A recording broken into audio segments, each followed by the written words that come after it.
Sebagai negara yang berpenduduk mayoritas muslim terbanyak di dunia, tentu mempunyai catatan sejarah panjang berkenaan dengan sejarah Islam itu sendiri, yang pada umumnya terpusat di daerah Timur Tengah dan sekitarnya. Islam dipercaya tiba di Indonesia yang saat itu masih menjadi bagian dari daerah Kepulauan Nusantara pada abad ke-7 Masehi. Melalui peran pribumi yang menjalin berbagai interaksi dengan pedagang muslim dari Timur Tengah. Hubungan antara pribumi dengan masyarakat Timur Tengah terus berlanjut dan meluas, tidak berhenti di sektor perdagangan, namun juga meluas dalam sektor pendidikan. Hal ini ditandai dengan adanya pribumi yang datang ke kota-kota pusat agama Islam untuk menimba ilmu. Meski sejauh ini hasil penelitian menunjukkan bahwa catatan para pribumi yang menuntut ilmu di Timur Tengah baru ditemukan di abad ke-17 Masehi. Namun tidak menafikan adanya kemungkinan bahwa sebelumnya sudah ada relasi serupa yang terjalin. Hal ini karena hubungan yang terjalin antara masyarakat Nusantara dan masyarakat Timur Tengah berada dalam fase pesatnya perdagangan bebas di wilayah Nusantara, sehingga hubungan antar keduanya memudahkan interaksi dalam berbagai hal. Meski pada masanya nanti akan mengalami gangguan dengan kedatangan para penjajah. Namun hal ini nampaknya tidak menghentikan hubungan pendidikan antara Timur Tengah dan Nusantara. Timur Tengah dan Afrika memang pada waktu itu menjadi pusat lahirnya para ulama dan cendekiawan muslim, sehingga mendorong kaum muslimin di berbagai belahan dunia untuk menimbu ilmu di wilayah tersebut. Hingga akhirnya para penimba ilmu tersebut kembali ke negerinya masing-masing dengan membawa perubahan yang positif bagi negerinya, tak terkecuali para pelajar dari Nusantara. Hingga saat ini tradisi ini masih berlanjut, di mana masih banyak ditemukan para pelajar dari Indonesia yang melanjutkan jejak pendahulunya, yaitu menimba ilmu di Timur Tengah, bahkan meluas ke negara-negara di benua Afrika. Sepanjang jalannya tradisi tersebut, para pelajar telah mencatatkan sejarah akan peran dan kiprah mereka dari Timur Tengah sampai ke negeri mereka. Namun jejak mereka seolah lenyap. Catatan mengenai mereka pun sering luput bahkan di kalangan pelajar pada zaman sekarang ini. Padahal jejak yang mereka tinggalkan amatlah berharga dan telah terukir dari sekian lama. Peran yang mereka mainkan sangatlah besar dalam dunia keislaman dan sejarah masyarakat Indonesia. Maka dari itu, PPI Dunia Kawasan Timur Tengah dan Afrika mencoba untuk mengorek jejak mereka kembali untuk menemukan sebuah inspirasi dan motivasi serta berbagai hikmah yang akan membangkitkan jati diri para generasi sebagai tiang penyangga masa depan nanti. Merekalah para Jawi.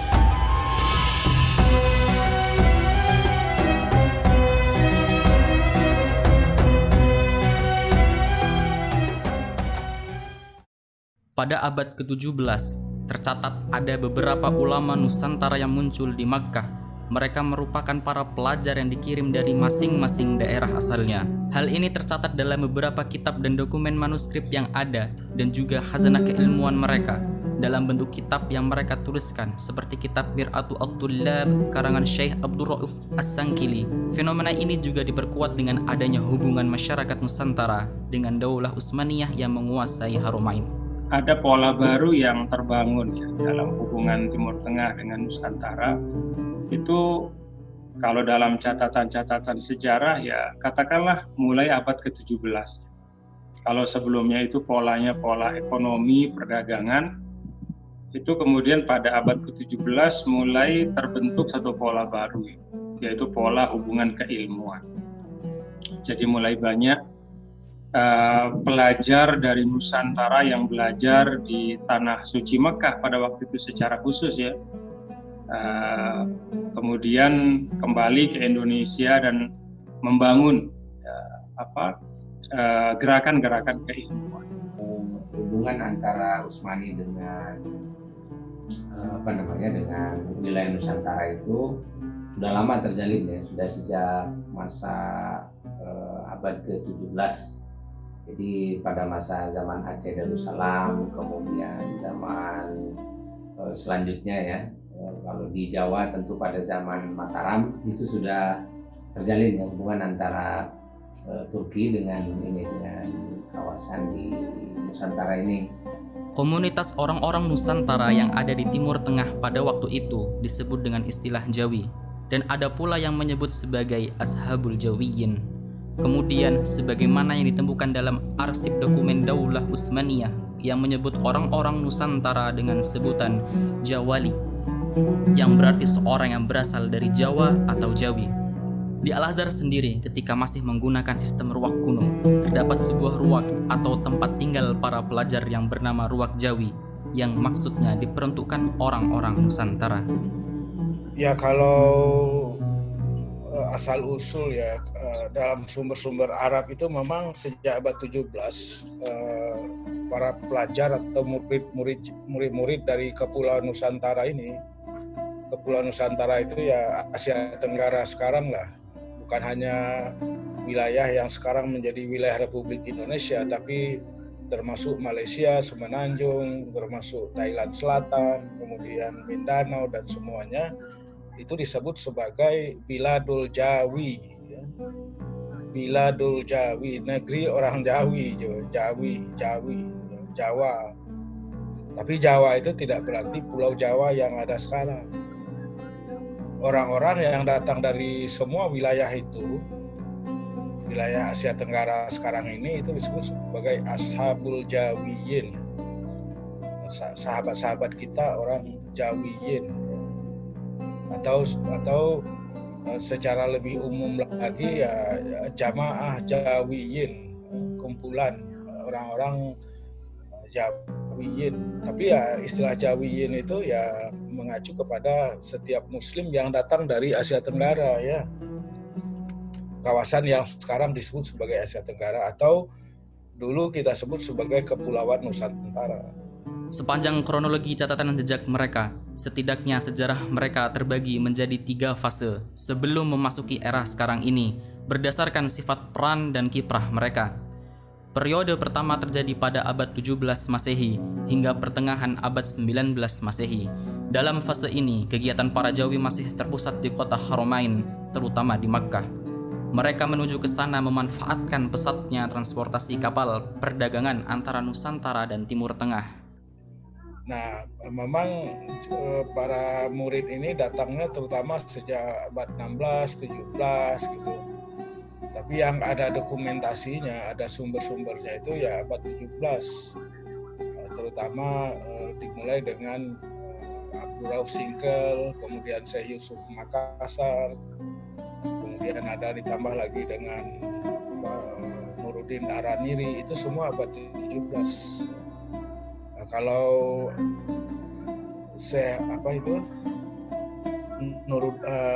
Abdurrauf Singkel dan Syekh Yusuf Makassar memang datang langsung dari Kepulauan Nusantara. Syekh Yusuf itu datang dari Muhammad Yusuf datang dari Makassar, Abdurrauf datang dari Aceh. Saya kira mereka ikut kapal-kapal dagang ke melintasi lautan India, kemudian sampai ke semenanjung Arabia sebelah timur, ya, wilayah yang sekarang disebut sebagai Oman, kemudian terus ke bawah ke Yaman, dan kemudian dari situ melintasi Gurun Sinai, ya, Laut Merah, Gurun Sinai sampai ke Jeddah dan ke Mekah gitu. Kemudian pada abad 18 Masehi terdapat nama-nama baru yang terkenal seperti Abdul Somad Al-Palimbani, Muhammad Arsyad Al-Banjari, Muhammad Nafis Al-Banjari, dan Daud bin Abdullah Al-Patani. Peran dari mereka semua pada periode ini cenderung berorientasi kepada nuansa intelektual seperti As-Sangkili yang menulis kitab Tarjuman Al-Mustafid yang merupakan kitab tafsir Al-Quran pertama dengan bahasa Melayu, dan kitab Mir'atu At-Tullab yang merupakan kitab fiqih pertama dengan bahasa Melayu juga. Selain itu mereka berdakwah di Nusantara dengan menanamkan manhaj Islam wasati melalui pendekatan tasawuf yang bersifat amali. Abdurrauf Singkel, Nuruddin Araniri, kemudian Yusuf Al-Makassari, kemudian abad 18 ada Abdul Samad Al-Palembani, Muhammad Arsyad Al-Banjari, kemudian dilanjutkan pada abad 19 dengan ulama besar semacam Nawawi Al-Bantani, kemudian Mahfuz At-Tirmasi, kemudian Saleh Darat, As-Samarani, Ahmad Khatib Al-Minangkabawi. Nah, itu abad-abad 19 yang kemudian memperkuat secara terus-menerus paradigma dan praksis Islam wasatiyah yang sudah diletakkan oleh para pendahulunya di abad 17 dan 18. Nah, jadi beliau-beliau ini adalah orang yang ditempa ya dari proses pendidikan di Timur Tengah ya pada abad ke-17, dan ketika beliau-beliau kembali ke tanah air itu kemudian menjadi tokoh-tokoh yang menggerakkan dinamika pemikiran Islam dan juga bahkan pergerakan Islam. Beliau-beliau ini menjadi tokoh yang sangat dihormati di kerajaan-kerajaan Islam yang ada pada waktu itu. Kezaliman kekuasaan kolonial di Nusantara, khususnya Belanda di Indonesia dan Inggris di Semenanjung Malaya, pada akhirnya mendorong terjadinya radikalisasi tarekat yang berujung pada perlawanan jihad terhadap kolonialisme Eropa yang dilanjutkan hingga sampai ke abad 19 Masehi dan awal abad 20 Masehi. Pada abad 19 Masehi sendiri, muncul ulama-ulama besar seperti Ahmad Rifai Kalisalak, Muhammad Nawawi Al-Bantani, Ahmad Khatib Sambas, Ahmad Khatib Al-Minangkabawi yang menjadi imam dan khatib mazhab Syafi'i di Masjid Al-Haram Makkah, Muhammad Soleh Darat Al-Samarani, dan Muhammad Mahfud Al-Termasi. Dan ini yang nanti kalau ditanyakan peran mereka di dalam kemerdekaan itu tentu sangat besar. Pertama, perannya itu adalah memberikan semacam semangat dan motivasi kepada orang-orang Indonesia ya di Nusantara ini ketika mereka menghadapi kolonialisme. Kemudian yang kedua, mereka juga bertindak sebagai penguat ya dalam rangka memberikan fatwa untuk melakukan perlawanan terhadap kolonialisme. Misalnya seperti yang dilakukan oleh Ahmad Khatib, Abdul Somad Palembang, kemudian oleh Konawe Al-Bantani tidak tercatat riwayatnya. Tapi yang langsung berhadapan dengan kolonialisme Belanda pada abad ke-19 itu adalah Ahmad Khatib dan Abdul Somad Palembang. Itu Ahmad Khatib dan Abdul Somad Palembang itu mereka sampai mengirimkan surat ya mengenai fatwa mereka tentang kewajiban jihad fisabilillah menghadapi kolonial Belanda bagi orang-orang Indonesia. Dan Ahmad Khatib itu banyak muridnya di Indonesia ini. Nah, di antara murid-murid Ahmad Khatib itu nanti ada yang menjadi tokoh-tokoh pergerakan seperti Ahmad Dahlan, Hasyim Asy'ari, kemudian ada beberapa yang lain ya. Dan pada masa sebelumnya Ahmad Khatib ini yang dia tadi memberikan semangat untuk melakukan perlawanan kepada pemerintah pada kekuasaan kolonial Belanda itu. Nah, itu jadi mereka menjadi peran mereka menjadi sangat penting. Terus yang kedua, mereka juga menjadi jembatan transmisi pengetahuan yang sifatnya global kemudian sampai ke Indonesia. Jadi dari guru-guru mereka inilah ya, dari Ahmad Khatib, Nawawi Al-Bantani dan sebagainya, informasi mengenai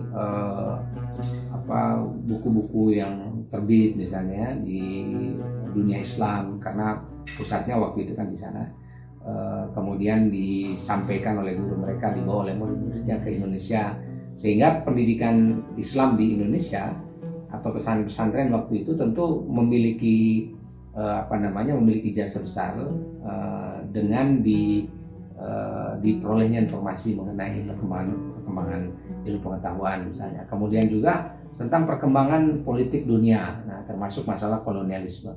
Nah, semangat untuk melawan kolonialisme tadi sudah disebut ya, itu salah satunya juga diberi input itu oleh masyayikh yang ada di sana, yang kemudian mereka mengajarkan pada murid-muridnya. Di antara murid yang sekian banyak itu pulang ke Indonesia, banyak yang menjadi tokoh-tokoh pergerakan. Pada selanjutnya, aktivitas para Jawi memasuki periode pergerakan yang mulai radikal dalam melawan kekuasaan kolonial pada akhir abad 19 Masehi hingga terkumandangkannya kemerdekaan dari kolonial. Di akhir abad ke-19 Masehi dan awal abad 20 Masehi terdapat catatan-catatan pengiriman pelajar Nusantara ke Istanbul, termasuk dari komunitas Hadromi seperti Jamiatul Khair di Batavia pada awal abad ke-20 Masehi. Pengiriman pelajar ini tentu diwaspadai oleh pemerintah kolonial karena dikhawatirkan akan mencetak pelajar-pelajar yang anti kolonialisme yang membawa pembaruan yang mengancam eksistensi penjajahan di Nusantara, khususnya wilayah Indonesia waktu itu. Nah, sementara pengiriman pelajar-pelajar dari Indonesia ke Utsmani itu sudah terjadi sejak lama juga. Jadi betul itu abad 19 atau tahun 1800-an. Dan mereka itu macam-macam ya, bukan hanya dari Jabal Khair, tapi banyak juga dari orang-orang pribumi yang orang Indonesia asli, ada orang turunan Arab juga. Para pelajar itu di Turki disebut dengan sebutan Javali, yang artinya seorang Jawa. Sebuah arsip dalam Basban Kalik Somali Arsevi menunjukkan bahwa para pelajar dari Batavia datang ke Istanbul pada tahun 1898. Kemudian mereka diberi dana untuk pendidikan oleh pemerintah Utsmani. Di antara mereka yang tercatat adalah Abdurrahman bin Abdul Qadir Al-Aidrus, Abdul Muttalib Syahab, Mehmed Ihsan, Muhammad Hasan dan Ali. Seorang tokoh masyhur Hadrami, Abdullah Al-Attas juga memiliki seorang anak yang pernah belajar di Mesir. Mereka juga dikirim oleh ayah mereka untuk belajar di Istanbul, di Darussyafaka fi Serifat Mektebi. Kelompok selanjutnya dikirim pada tahun berikutnya, di antaranya termasuk keturunan Hadrami seperti Syekh Abdul Ar-Rahman, Abdullah bin Junaid dari Butenzort, 4 putra keluarga Sungkar dari Batavia, dan Ahmad bin Muhammad Al-Sayyidi dari Sumatera Utara. Kemudian, beberapa pelajar sempat terkendala dalam proses belajarnya disebabkan faktor ekonomi yang kurang mendukung. Namun, khilafah memberikan beasiswa kepada siswi Jawi yang belajar di Istanbul seperti Ahmad dan Said Bashinit yang belajar di Mektebi Mulkiyah Ashirat Shenifi dan memperoleh medali Nisan Mencedi dari khilafah. Dari tahun 1898 hingga awal-awal abad 20, setidaknya tercatat 20 pelajar dari Nusantara yang dikirim ke sekolah-sekolah di Istanbul. Di antaranya adalah Ashirat Mektebe, Mulkiyah Mektebe, Darussyafaka, dan Galatasaray High School.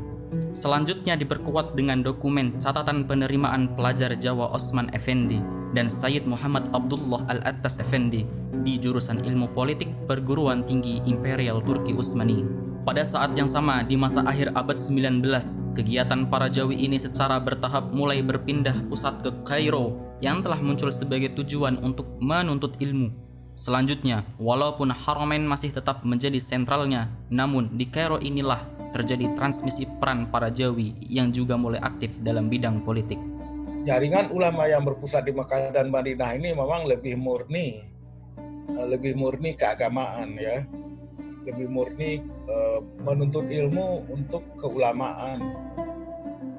Kalau kita bandingkan dengan jaringan ulama yang kemudian muncul di Kairo, itu bukan hanya keilmuan keislaman, jaringan keilmuan keislaman, tapi juga mulai politik ya kan, politik yang terkait dengan pan-islamisme, nasionalisme ya kan.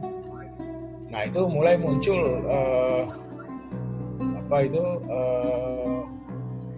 sedikit demi sedikit sejak akhir abad 19 itu ada 1-2 murid Jawi yang juga pergi belajar ke Kairo, ke Universitas Al-Azhar ya kan.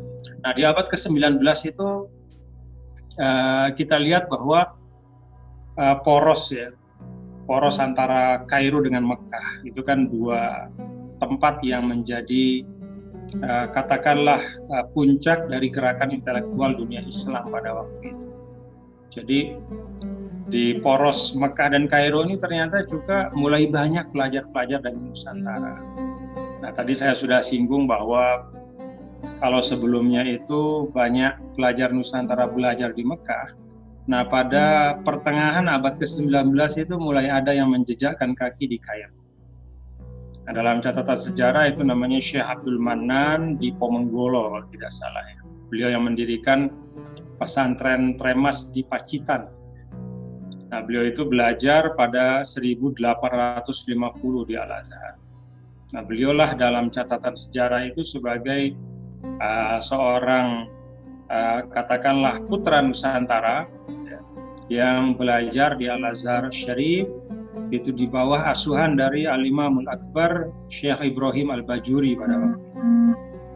Nah, jadi itu mulai jejak awal untuk Kairo ya. Nah, kita tahu untuk Mekah itu sejak beberapa waktu sebelumnya seperti saya sudah singgung dari abad ke-17, 18. Nah, kemudian dari Syekh Abdul Manan ini kemudian 1870-an itu kemudian sudah mulai agak banyak. Ya, ada beberapa belas orang ya, belasan pelajar Nusantara yang belajar di Al-Azhar, sampai kemudian Al-Azhar mengkhususkan satu tempat yang disebut dengan Ruwaq Al-Jawi. Ruwaq Al-Jawi inilah yang menampung para pelajar dari tanah Nusantara yang belajar di Al-Azhar pada waktu itu. Pada masa ini, kedatangan para Jawi ke Al-Azhar mengalami peningkatan. Syekh Ahmad Khatib pun selain mengirimkan kedua putranya, juga mengirimkan kemenakannya, yaitu Muhammad Tahir Jalaluddin, ke Al-Azhar yang sebelumnya pernah belajar di Makkah untuk belajar agama. Namun lebih dari itu, dia dikirim untuk mendapatkan pendidikan dan pengalaman yang berpengaruh dari pergerakan para Jawi, karena Kairo pada masa ini lebih leluasa dalam perkembangan pemikiran anti kolonial. Maka tak heran, pada selanjutnya Kairo menjadi basis utama para Jawi selain Makkah. Pada masa ini pula, gerakan pembaruan di Mesir yang marak dengan munculnya tokoh-tokoh pembaharu di sana, yang konsekuensinya para Jawi juga menerima dampaknya. Misalnya seperti Muhammad Tahir Jalaluddin tercatat telah mengadakan kontak dengan Rashid Ridho, seorang pembaharu Mesir yang memiliki perhatian lebih terhadap para Jawi. Intinya sejak akhir abad 19 itu pan-Islamisme ini semakin menyebar, dan termasuk juga gagasan itu menyebar di Mekah, ya kan, di kalangan murid-murid Jawi ini, dan inilah yang kemudian mendorong murid-murid Jawi itu kemudian pergi juga ke Kairo, ya kan, termasuklah orang-orang seperti Syekh Janan Taib, kemudian Tahir Jalaluddin, ya, semua mereka ini kemudian jumlahnya semakin banyak gitu.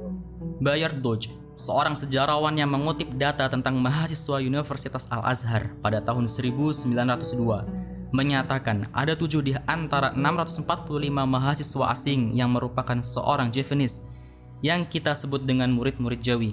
Kemudian pada tahun 1904 dilaporkan ada 14 murid Jawi yang belajar dari Kairo, 4 di antaranya adalah keluarga Sultan Riau Lingga. Perlu diketahui bahwasanya Belanda tidak serta-merta melepaskan para putra Nusantara yang hendak belajar ke Timur Tengah. Hal ini juga dibuktikan dengan banyaknya catatan-catatan dokumen para peneliti yang dikirim Belanda dalam menjelaskan pergerakan para Jawi. Snok Horhoronye yang bermukim di Hijaz misalnya, ia dibantu oleh rekannya yang bernama Abu Bakar. Kemudian ia dikelabui oleh Snok Horhoronye sehingga informasi tentang masyarakat Jawi di Hijaz terkumpul. Hasilnya antara lain adalah tarajim ulama Jawi yang menjadi bahan utama Snok untuk menulis riwayat sejumlah ulama Jawi dalam karyanya Mecca in the Later Part of the 19th Century. Abu Bakar juga tidak lupa mengingatkan Snok tentang munculnya Al-Hijaz Al-Jadid di tempat lain, yaitu Kairo, di mana kota tersebut iklim intelektual dan aktivisme Islam jauh lebih terbuka dan bebas. Hasilnya, pada awal abad 20 Masehi, murid Jawi kian banyak di Kairo, sehingga pada 1908, pemerintah Belanda mulai mendata nama murid-murid Jawi di Kairo. Menurut catatan Belanda, murid-murid Jawi di Kairo datang dari berbagai tempat di Nusantara termasuk Lampung, Minangkabau, Sambas, dan Banten. Ada pula laporan Belanda yang menyatakan sejak tahun 1900 sampai 1915 ada seorang Jawi bernama Syekh Umar Tabrani yang mengajar di Al-Azhar dan diduga sebelumnya pernah belajar di Makkah.